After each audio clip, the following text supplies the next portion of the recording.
네, 반갑습니다. 네, 시간 내주셔서 감사합니다. 드리는 거. 내용은 뭐 중요한 내용입니다. 네네네.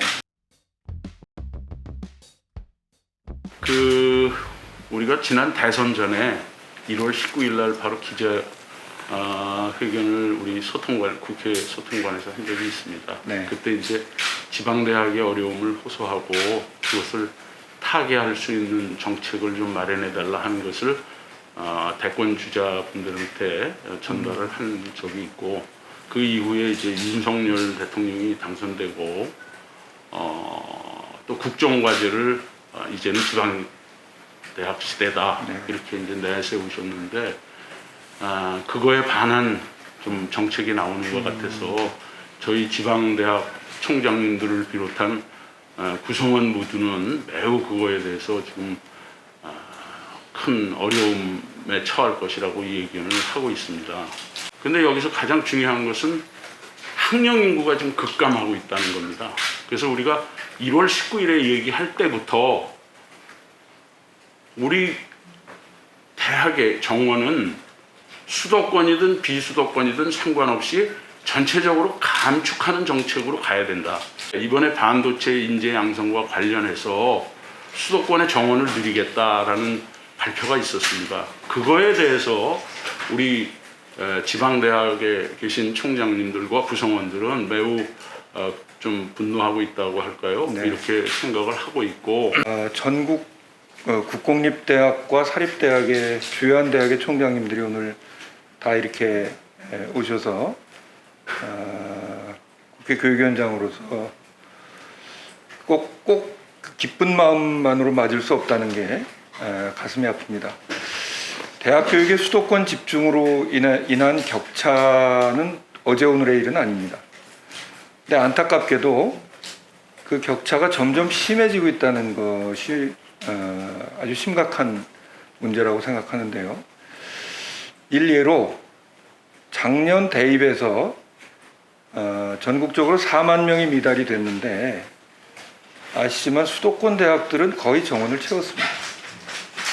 근데 지방대학의 경우는 심지어는 국공립대학까지도 포함해서 상당한 미달이 있었고요. 그것으로 인해서 수도권과 비수도권 대학 정원의 차이가 훨씬 더 심해졌고, 더 심각한 건 2024년이 되면 10만 명이 미달될 걸로 지금 예측되고 있다는 것입니다. 그렇게 되면 단지 몇몇 대학의 정원 학생 수가 줄어든다는 데서 그치지 않고, 우리가 진짜 우려하는 지역 소멸이 바로 눈앞에 다가오는 뭐 이런 현실 인식에서 우리 총장님들과 뜻을 같이 하고, 제가 국회 교육위원장으로 전반기부터 지방대학은 지금 심폐소생술이 필요한 단계다, 정말 긴급한 지원들이 필요하다, 이렇게 계속 강조를 해왔습니다만, 저는 근본적으로 지금 수도권과 비수도권의 격차를 낳은 이 대학 생태계를 근본적으로 바꾸지 않으면 안 된다. 김동원 총장님이 한번 말씀하신 적이 있었어요. 첨단학과 교수님을 모시려고 그렇게 노력을 했는데 결국은 수도권 대학으로 가시더라. 거점 국립대학조차도 그렇게 첨단학과 교수 유치에 어려움이 있다면, 그건 다른 사립대나 다른 국립대 같은 경우 더 마찬가지인 거죠. 인프라 문제도 마찬가지입니다. 그래서 단순한 그 정원 정책으로 할 것이 아니라, 그리고 예산 지원으로 할 것이 아니라, 지금 지방대학과 수도권 대학의 격차를 낳은 대학 생태계를 근본적으로 바꾸기 위해서는 고등교육 재정을 획기적으로 확충하고, 국립대학법, 그리고 제가 대표 발의한 대학균형발전 특별회계, 이런 것들을 통해서 고등교육 재정을 전반적으로 획기적으로 늘리고 지방대학 살리기 위한 생태계 전환을 위한 근본적인 정책들, 예를 들어 지역인재를 채용하는 문제라든지 그런 여러 가지가 종합적으로 검토돼야 된다, 이런 말씀을 드리고, 제가 적극적으로 요구할 것들은 요구하고 또 개선할 것들은 개선하고 뭐 그렇게 해나가도록 하겠습니다. 네. 고맙습니다. 감사합니다. 네, 더불어민주당 도정환 의원입니다. 오늘은 전국의 7개 번역 108개 대학교 총장님들을 대표하셔서 지금 몇 번의 총장님이 와 계십니다. 또 기자 여러분들 뒤에 또 많은 총장님들이 계속해 계십니다. 총장님들은 최근에 반도체 산업 인력 양성을 위해서 수도권 비수도권을 막론하고 대학 정원 규제를 완화하겠다는 보도를 접하고, 이렇게 되면 수도권 대학의 학부 정원 증원으로 인해서 지역의 인재가 유출이 되고 유출이 가속화돼서 지역 대학이 직접적인 타격을 받을 것이라는 우려를 크게 하시면서 부족한 반도체 인력 양성 충분히 하되 근본적인 방안을 강구해 줄 것을 교육부와 정부 당국에 촉구하는 입장을 밝히시기 위해서 기회를 찾아오셨습니다. 네, 7일 번역 총장협의회 연합회 회장을 맡고 있는 청대학교 이윤중 총장입니다.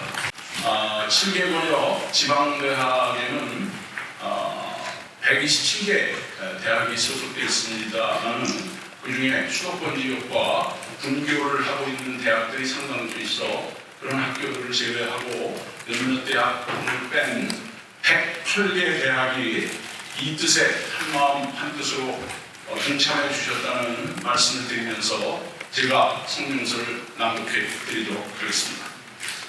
반도체 관련 인재 양성 방안에 대한 성명서.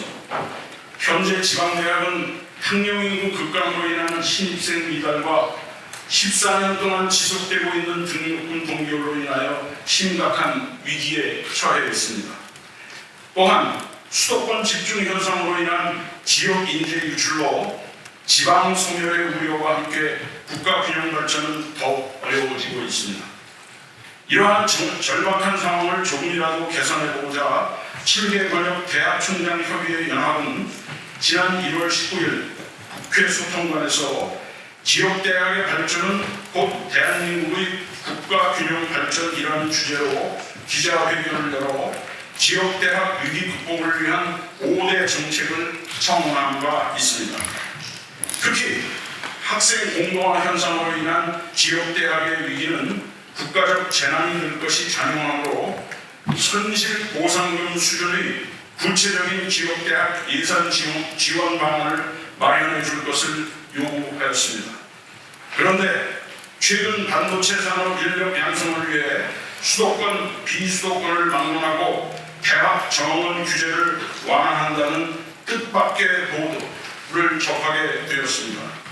수도권 대학의 학부 정원 증원은 지역인재 유출을 가속화하여 지역 대학을 직접 타격하며 지역 소멸을 부추깁니다.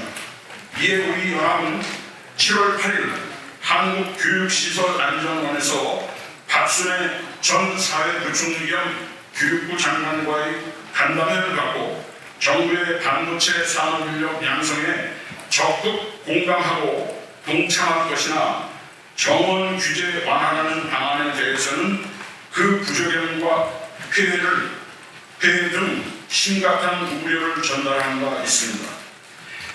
우리 연합에서는 그동안 학령인구 급감에 따라 정부의 대학 정원 정책은 수도권, 비수도권 공히 감축하는 방향으로 추진해야 할 것이라고 천명한 바 있습니다.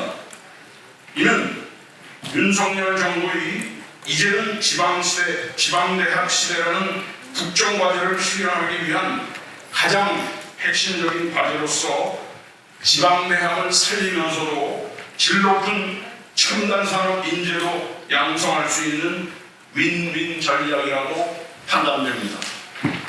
7월 19일 발표된 교육부의 반도체 관련 인재 양성 방안은 반도체 전문가들조차도 어설픈 진단에 근거한 설립은 대안이라고 비판하고 있는 실정입니다. 지방대도 살리고 질 높은 반도체 인력도 양성할 근본적인 방안에 대한 깊은 고민 없이 대학 정원 증원이라는 손쉬운 방식으로 인력 양성을 하겠다는 교육부의 시대 차원의 발상은 도저히 받아들이기 어렵습니다. 교육부와 대학이 지금까지 함께 강력히 추진하고 있는 대학 정원 감축 정책에 역행하는 뿐 아니라 그 효과성도 의문인 일관성 없는 방안이기에 우리 지역대학 총장들은 깊은 우려를 표명하고 있는 것입니다. 수도권 정비계획법 개정도 없이 수도권 학생 정원을 증원하여 반도체 인력을 양성하겠다는 것은 법의 정신에도 어긋나는 것이라 판단되어 수도권 학생 정원 증원을 철회해 주시기를 교육부에 거듭 요구합니다. 다행스럽게도 지난 7월 22일 개최된 국가거점대학총장협의회에서도 어렵고 힘들더라도 정원 증원이 아닌 자체 구조조정을 통하여 정부에서 요구하는 만큼의 반도체 인력을 양성해야 한다는 데 합의를 해 주셨습니다. 이에 따라 우리 7개 관역 대학 총장협의회 연합은 이러한 국가거점대학들의 의지가 향후 반도체 분야를 비롯한 첨단 산업 분야에 대한 정부의 인재 양성 정책에 적극 반영되기를 요구합니다.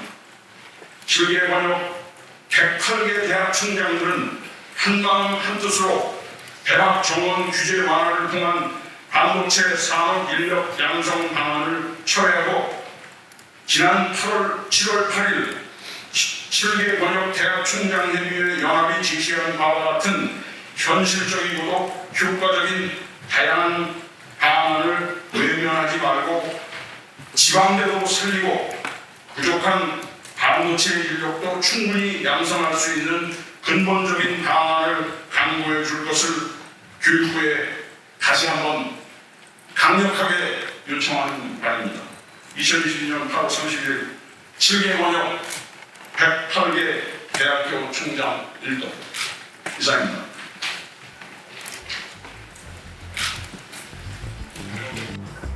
이제는 지방대학 시대를 실천하라!